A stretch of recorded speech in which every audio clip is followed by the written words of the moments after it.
Hello guys, my name is Javier and welcome back to Tool Craze. In today's episode, we're going to take a look at Ridgid's latest creation, which is their 12-volt palm impact driver thingy. Anyways, if you guys have been following me on the Tool Craze website, then today's power tool should be of no surprise to you guys, since I did write about it way back in January of this year. Back then it was upcoming news, and now we have it here in the flesh. So the big question is, what exactly is this thing and what does it do?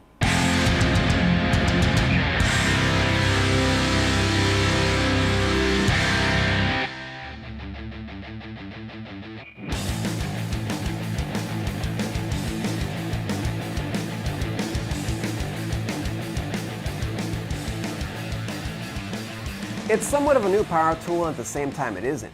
It's a 12-volt palm impact driver, and it's a completely new tool in the sense that we've never seen one of these before, since it combines an impact driver with the form factor of a palm nailer. It's also operated much in the same way as you would with a palm nailer, as all you have to do to drive screws is to push down into the screw, much in the same way a palm nailer would hammer a nail when pushed into it. So when you push on the driver bit into the screw, the impact driver starts impacting and driving your screw. And it's pretty cool the way it works, as the harder you push, the faster it drives the screw. And the same goes if you push lightly on the screw, you'll go slowly, making it very easy to control, just as you would with a variable speed trigger. You can go forward just as I showed you, and you can also go in reverse by moving this switch to the right. And you can lock the driver so that it doesn't move when pressed by moving the switch to the middle.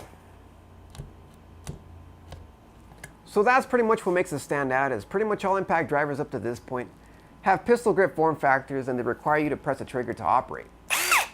And also, because of the way it's shaped, means that you have to grip the tool a lot differently. Instead of the more traditional pistol grip style, you grip the tool from the top just as you would with a palm nailer. So back in January when I wrote about this new palm impact driver, I wasn't sure if it had a light or not, as it wasn't mentioned in the Home Depot website where I got my info from.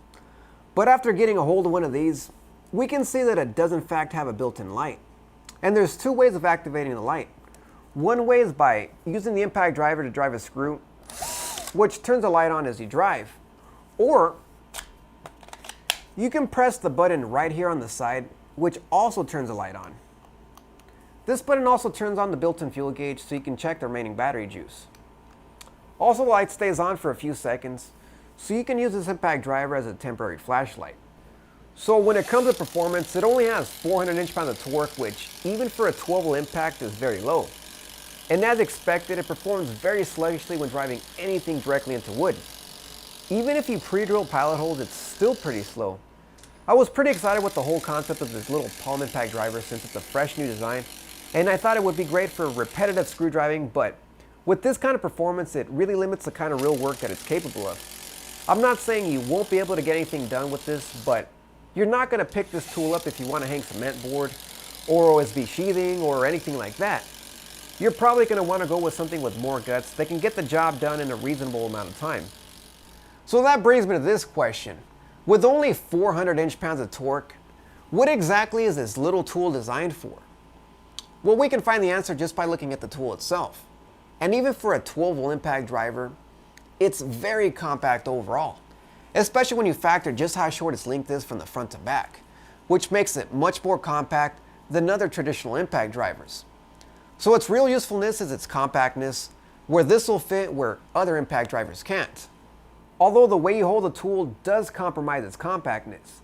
Since you have to grip the back of the tool with your hand actually adds to the overall length of the tool, reducing the tool's compact usefulness. And because of this, if you really need a tool to get into some very tight spots, I think you'd be better off with a right angle impact driver, such as Ridgid's own 12-volt JobMax power tool with a right angle impact driver head. So don't get me wrong guys, it's not that I don't like this new 12-volt impact driver, as I actually like the concept itself, and I still think it's pretty cool that we have a push to drive impact driver. It's just that I don't find it powerful enough to be practical for many applications. And it's not compact enough so that I choose this over a regular 12-volt impact driver. And if I'm looking for something ultra compact, I'd rather go with a right angle impact driver. But having said all of this, I did find it very useful for minor cabinet work, like installing hardware and reaching into tight spots where I would still be able to fit a regular size 12V impact driver for driving screws that join cabinets together.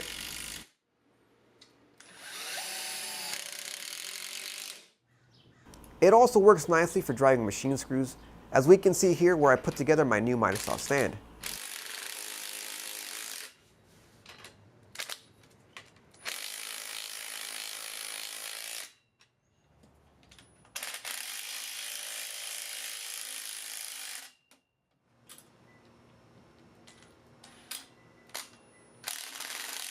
So it's obviously meant for light duty fastening. So like I said before, I still think it's a very neat concept overall, and it's a very cool looking tool. It's just I would have hoped for more power so that I could take it more seriously.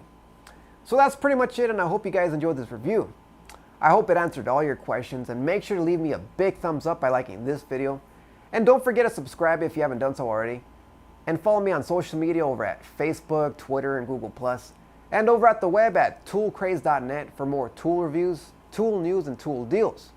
So thanks for watching, and I'll see you guys next time.